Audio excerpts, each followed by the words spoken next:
I am so excited to tell you about all of my beauty favorites today, and I want to structure this favorites video a little bit different than normal. So as always, I will be walking through actual product recommendations. That's not going to change. But in addition to that, I want to talk even more generally about trends I've been loving, ways I've been wearing my makeup most days, and just what I'm into right now outside of just product specific recommendations. Okay, so let's jump in.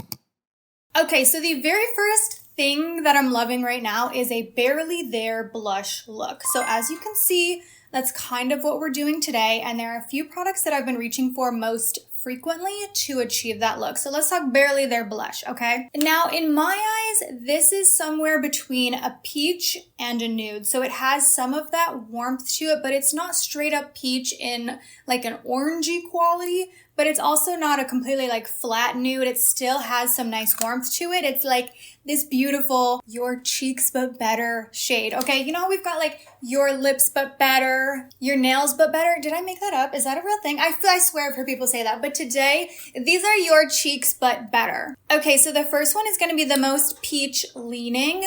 This is from Saie. This is their Dew Blush, specifically in the shade Rosy. So Rosy is new to me, but I've had Chili for a while now. Chili is like their most popular shade, but I just don't think it's not for me. I don't know. Every time I wear Chili, it's nice. I don't have like a problem with it, but I don't find myself as drawn to it as I do with this. This really suits my undertone. If you have a similar complexion to myself, I think you will love this blush. I don't know about the shade name though. Rosy for this?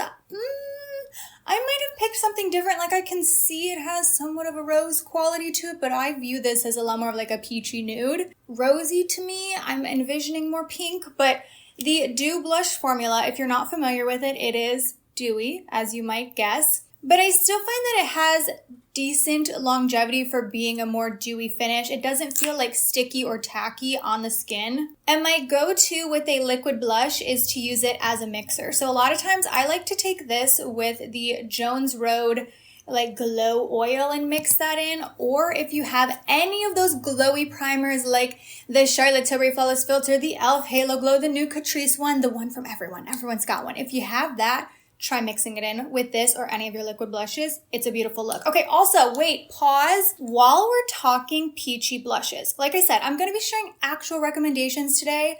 Everything will be linked as always. Those are affiliate links if you choose to use them. Thank you so much. But beyond product recommendations, I also want to talk generally, like I said. So if you have a blush right now, any liquid blush, okay, liquid blush, and you want to achieve this like barely there, your cheeks but better look that I'm describing without buying a new blush, take your liquid blush, mix it in with a little bit of your foundation, and that's going to kind of sheer it out, add a little bit of that like desaturated quality to it. I'm saying quality a lot today, but try that. Great option where you don't have to buy anything new. Okay. Anyways, next one, we've got two powder ones. First, I was going to say first one that I talk about all the time, but let's be real, I talk about both these all the time. Okay, so this is from Tarte. Who would have guessed that in the year 2024, I would so frequently be recommending a Tarte Amazonian Clay blush? They've reformulated these, but I can't say I really notice a difference. I haven't used them in years before this, so maybe I just don't have the best memory of the old formula. This is a shade that you might see in the pan and think of as boring, okay? Personally, if you know me, you know I'm very attracted to quote-unquote boring makeup, boring eyeshadow, boring nude lips, boring nude cheeks. It's not boring to me. This is so exciting to me. It's much more neutral than the one that I just shared from Saie, and it almost has a little bit more of a pink undertone to it. Today, I'm wearing all three of the blushes I'm going to talk about. I normally would not wear all three at once, but I was doing the demo clips and I'm like, let me just show you all of them. But this is on this area. And this is a matte powder blush, which is not everyone's favorite these days, but it is mine for sure.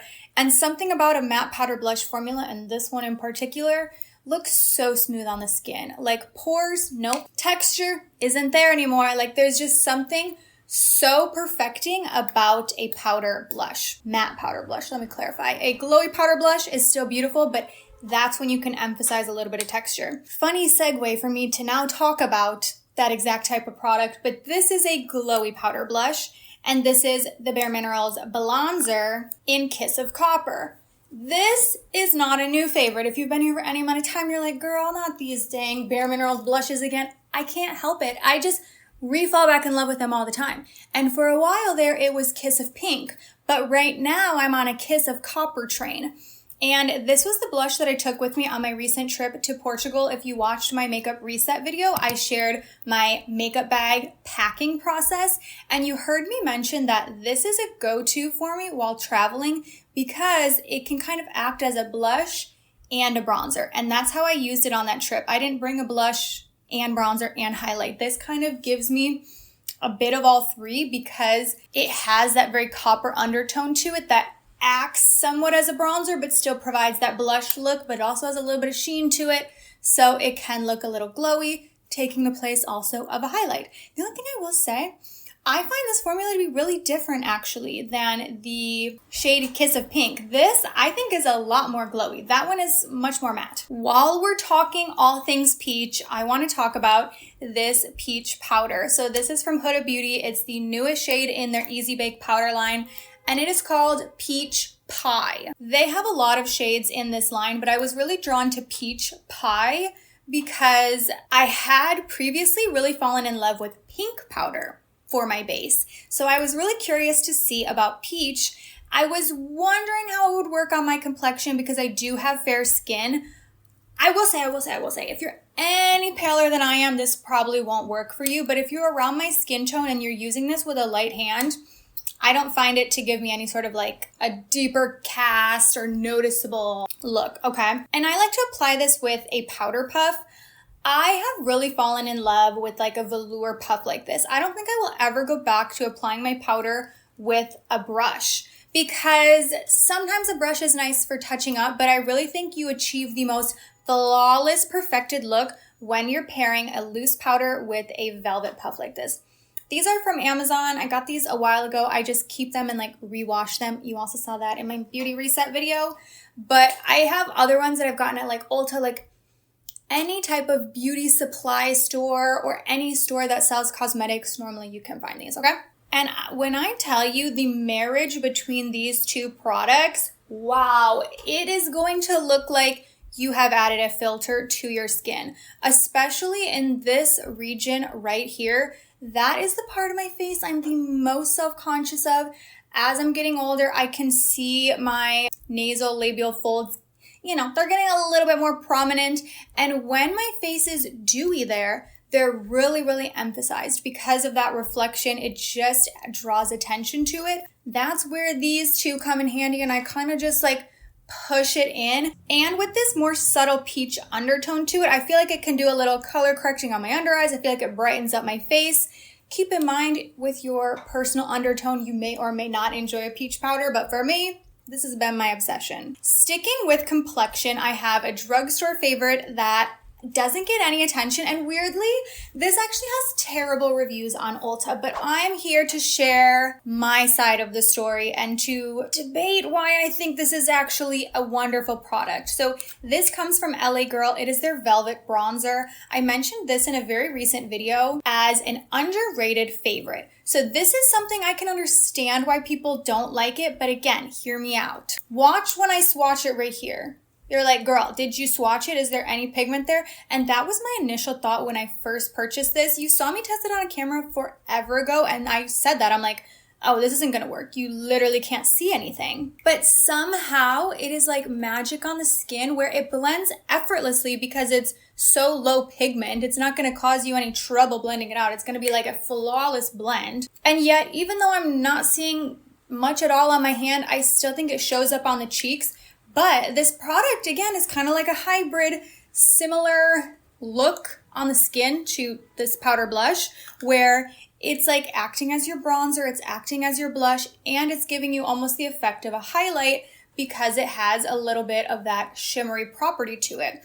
So like in the stick, this is nothing like you would think for a stick bronzer. I've never seen one like this. When I bought it, I was like, wait, did I accidentally buy a highlighter? And let's be clear, they call this a contour stick. That's bananas to me. I would never use this to contour, but as a blush bronzer highlighter hybrid, this is perfection. It's another one of those one and done products. If you just wanted to bring one thing for traveling, I would recommend something like this. This if you like cream this if you like powder. The shade that I have is Goddess, but there are 3 shades total. Okay, we've talked base. Now I want to share brow favorites because I have gone through a journey with my eyebrows, as many of us have in our lifetimes, and I have kind of settled on my current brow preference of something a little more unstructured, a little bit more natural, okay? So the Lash back in time a few years ago to the height of the laminated brow look, which is still definitely worn by a lot of people, but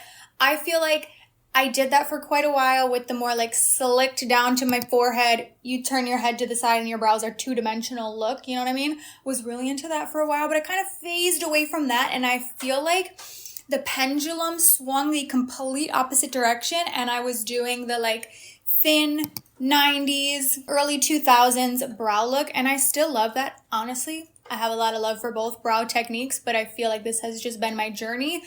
And now the pendulum has kind of just like teetered off, and now we're in the middle, and I'm doing something that's a bit in between the two. It still has some of the structure of that more early 2000s brow, but some of the fluffiness of the laminated brow look. And it's a very natural brow. So the main product building this very simple brow is this $6 product from Essence. This is the Thick and Wow Fixing Brow Gel. This, I'm pretty sure, was supposed to dupe the NYX Thick It Stick It Brow Gel. So funny now that we've got drugstore brands duping drugstore brands, but I love this stuff. When I first purchased this, I was unsure about the wand because it's pretty gigantic, like the spoolie. But I've come to love it. Even though I still would prefer a smaller spoolie, I can make this work. But this does a really great job of tinting the brows. I have naturally pretty much like translucent blonde eyebrows, so I am asking a lot of a brow gel. It also gives me a little bit of hold, but the main thing I'm reaching for this to do is to tint them a little bit. And it does that so effectively to the point where I feel like once I have added this, now I have a little bit of a map of like where my eyebrows are and where we need to fill in a little bit. And that's where step 2 comes in. So this is from NYX. It is their Lift and Snatch Brow Tint Pen. And you could sub this out for a lot of different brow pens. I feel like what I'm really favoriting here is this style of product, okay? I also really love the Weekend Brow from Milani. There are also a lot of high-end options that I think do this really well, but this one from NYX I like a lot just to add a few strokes throughout the brows in any spot that I have a little bit of bald spot, you know? Or especially on the inner corner, I feel like my brows start a little bit more out than I want them to, so we're just kind of like cheating, making the starting point a little bit closer in. But what I'm also using this for is drawing on my beauty marks, okay? So I have like a little freckle right here and a little freckle right here. Well, I mean, I have more freckles like throughout my face, but like the more prominent ones, I like to draw back on. So this one I always like to draw back on, and this one. And this is one of my favorite products to do that with. It's not the only product I do it with. Sometimes I use my Berry Freckle pen from Rudy and Buell. Sometimes I use my Anastasia Beverly Hills Brow Dip. But this is easy. If I'm already filling in my brows, I'm like, dot, add my freckles back on. Okay, before we get into eyes, I actually want to talk lips right now. And the lip look that I've been really obsessed with, honestly, forever, but especially lately, is what I'm gonna call the like reddish nude spiced lip. Okay, I don't have a real name for this, but it is that shade where it's almost as if you took a red lip and a nude lip and mixed them together and you kind of have this like brick look. There is some warmth and some saturation to it, but it's also not like a full-on bright red. You know what I mean? Something about this tone right here. 1, makes your teeth look so white, but 2, I think pairs really well with that Barely There blush I've been obsessed with. Okay, so some of my favorites for achieving this, I don't normally recommend a high-end lip liner. Well, sometimes I do, but for the most part, you know I'm obsessed with a drugstore lip liner, but this is the exception. This is $22, but it's worth it. This is from BareMinerals, and it's in the shade Striking Spice. And let me start off by saying, I feel like for $22, you're getting your money's worth because this is a very, very long lip liner, longer than a normal one. For reference, I want to share it next to a Rimmel Lasting Finish lip liner. Now, I have sharpened both of these, so neither of them are at their exact original state, but I feel like I've sharpened them a similar amount of times. And look how much longer the BareMinerals one is. So I feel like you're getting your money's worth here.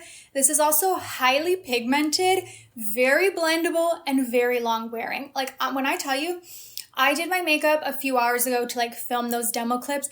Then I went out, got a coffee, ate an entire almond croissant, and my lip was still there.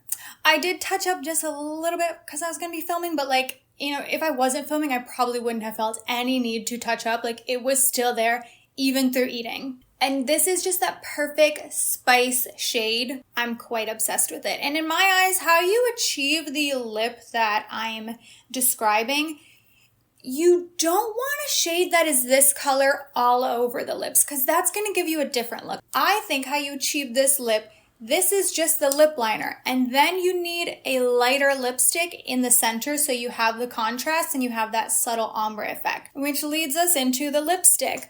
I can't believe I'm saying this. I am returning to bullet lipsticks, okay? Welcome back, Kelly. I will still always love a lip oil, a lip gloss, a lip balm. My obsession with them has not left.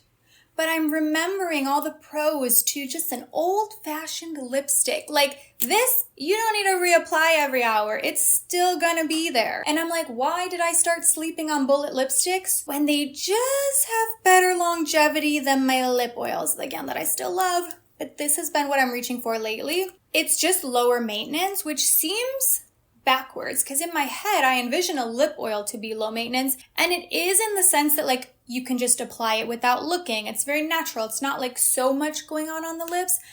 But at the same time, an actual more traditional lipstick paired with a lip liner is weirdly even less maintenance in my eyes because I don't need to reapply this as much. So anyways, lots of options we could be using here, but I'm specifically really into more of a peachy nude lip, okay? That's the theme here, peach, peach, peach. But this shade is from Kosas and it's called Fantasy Life. And I have it in a mini. This was a holiday set from last year with 3 other nude lipsticks in it, but obviously this could be purchased full size. This reminds me a lot of my 2 favorite most used lipsticks that were both discontinued, okay? Urban Decay Stark Naked and Becca Dune. Becca's not a brand anymore. Urban Decay reformulated these and got rid of this shade. So swatches are here. This is the Kosas, this is Becca Dune, and this is slightly different. I will say it's definitely a lot more neutral than the other ones, but this is Urban Decay Stark Naked. There's something about this slightly warm nude in the center of the lips with that spicy brick red lip liner that just works every single time. So again, we've got product specific favorites here between that exact lip liner and exact lipstick,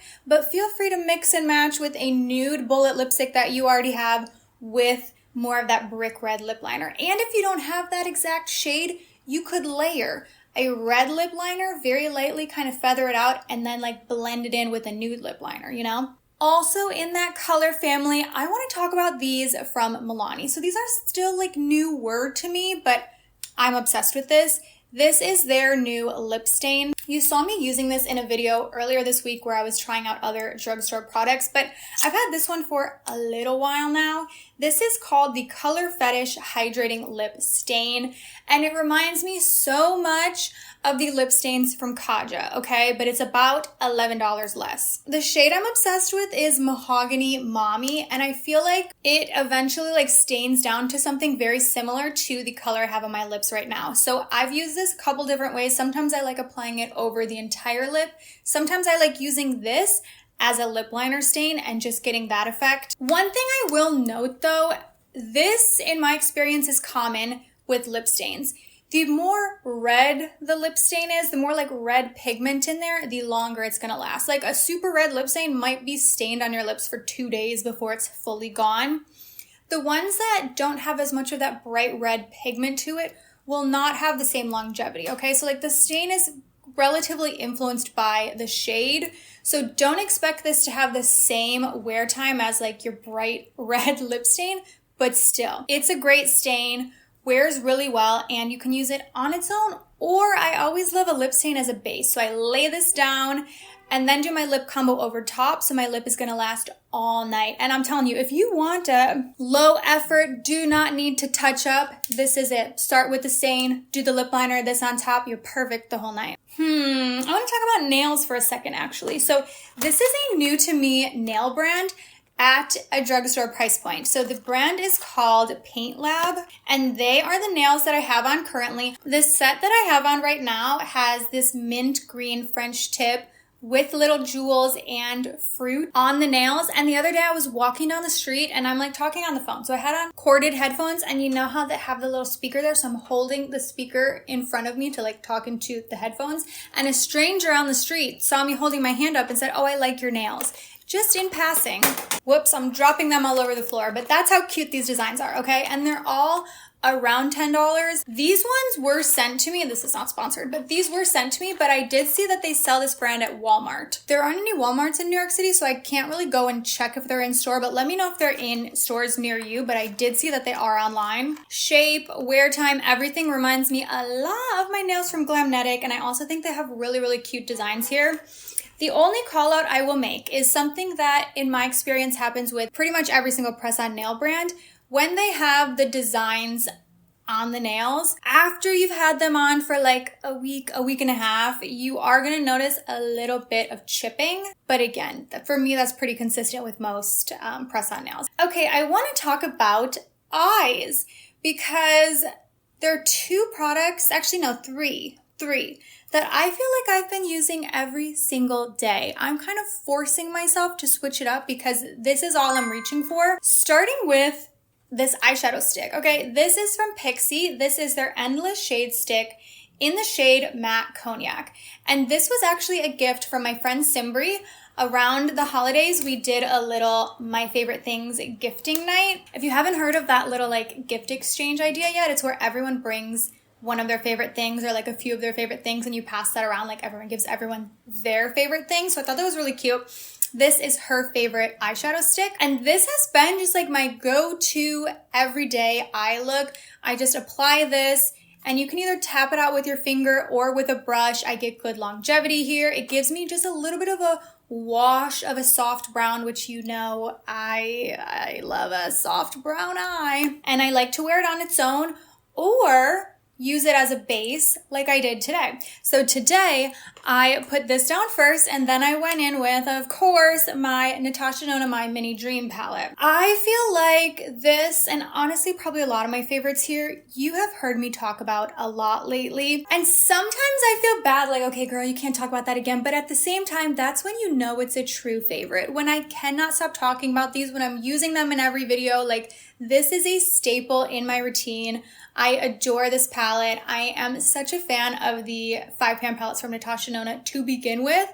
And this one has been my most used recently by far. I think in general, my Natasha Denona 5-pans are the most used in my collection out of anything. Like they are on constant rotation.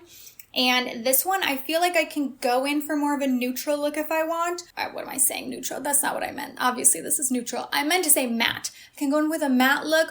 Or if I want to be a little more glam, I can go in with a shimmer. This brown shade I like using as like a shadow liner. I just am obsessed with this palette. The mascara I'm obsessed with is from E.l.f. It is the Lash Xtnder. This is my favorite brown mascara I have found yet, and I'm still on a hunt. I want to film another brown mascara short, sharing updates on the ones I've tested out most recently. This is still my top spot. I feel like there are, the other rankings are changing, but E.l.f. Lash Xtnder in brown has not left the top spot. It's the mascara I'm wearing today. Today I went in with a slightly lighter hand. They're a little more natural, but I do feel like you can build this up and still get a relatively dramatic look. I don't describe this as like super volumizing. I more so reach to this for lengthening and separation, which is what I love from a mascara. The shade of brown is pretty brown. I still don't feel like I have found the perfect chocolatey brown yet. Everything is still just a little too dark, and it's probably because my eyelashes are naturally black. Maybe if I had blonde eyelashes, I would see the brown pigment even more. I have had some people recommend I try some of my brown mascaras over a white eyelash primer, so that's that is something I need to do. But this is my top spot right now. It is also a tubing formula, so the removal is fantastic, and it's a good tubing formula. Not all tubing mascaras are created equal. Some of them just kind of come off in clumps. This one is a really satisfying, simple slide off removal. And let's talk perfume. So, have you noticed it's been floral explosion? I feel like some of that feels seasonal. You know, I can't help but think of like in Devil Wears Prada when she's like, florals for spring, groundbreaking. That's where I'm looking, or like that's how I'm feeling when it comes to fragrance right now. But it seems like every brand is launching florals or fruity florals, you know, which is rarely my preference, but some of them that have been coming out lately, I have been liking. And this is coming at no surprise. It's Mood Ring from Phlur. This is the scent that in theory I should hate, all right? So it is a fruity floral. Typically, I don't like that combination. It also has patchouli in the base, which normally is a huge red flag for me. Something about patchouli, I just feel like it cuts through everything and it just like ruins a perfume for me. But this one, I still notice the patchouli note, but I'm not like gagged by it the way I sometimes am with patchouli. You know what I mean? I think what I love about this really is that well-rounded base. You've got musk, amber, and that patchouli in there, but it also has this like softer quality about it. It doesn't work in the bottle as much as it does on the skin. You know, the first time I smelled this in the bottle, I was like, oh, I hate that. But on the skin, the dry down is much, much softer, and this is one of my most complimented perfumes. So this is the favorite, but I figured I'd also share thoughts on Strawberry Letter that just came out. This is their other new one, also very fruity. This one I also like, but for reference, I don't like it as much as Mood Ring. That being said, what I have noticed is people that normally like a fruity floral don't like this, but people that don't do like this. And this one I feel like is more traditional fruity perfume. You know what I mean? It has somewhat of that like showery vibe to it, but not too much, and almost like not in a juvenile way, but you're definitely getting the strawberry, the plum, the apple blossom, but the base has sugar, amber, tonka bean, and earthy notes. So this is not a favorite. I'm not including this in favorites, but I figured since we're talking about this, we would also talk about their newest one. I'd give you a little sneak peek thoughts on this. Another favorite, I got this one from Scentbird. This is not sponsored, though I have done sponsored stuff with Scentbird, but this is in like the little Scentbird vial. But what is inside of here is Commodity Milk Minus. So Commodity has a couple different versions of milk, and then whether it's plus or minus denotes the projection. So this one's a little more of like a personal scent is what they call it. So the notes, wait for this, milk, marshmallow, natural musk, tonka bean, and mahogany. Now, I am normally a very gourmand girly, but this I don't think is as like edible as your typical like gourmand fragrance. I think it has still that almost like woodsy note from the mahogany. I think the milk and like the lactonic element of it feels very mature. This is another one, just like Mood Ring. I don't know that either of these translate really well when you're just sniffing the bottle or if you were to spray it in the air. It's really the dry down on the skin that I think sits in a really soft but sweet way. You would have to like that marshmallow note though, I will say, because I think it translates almost a little syrupy because of that, but this reminds me, not a dupe, but a friend of Cloud, okay? With the marshmallow and the musk combo, like they're giving same but different, you know? But those are all of my current obsessions. Let me know what you're loving down below. Thank you so much for watching, and I will see you in my next one. Bye.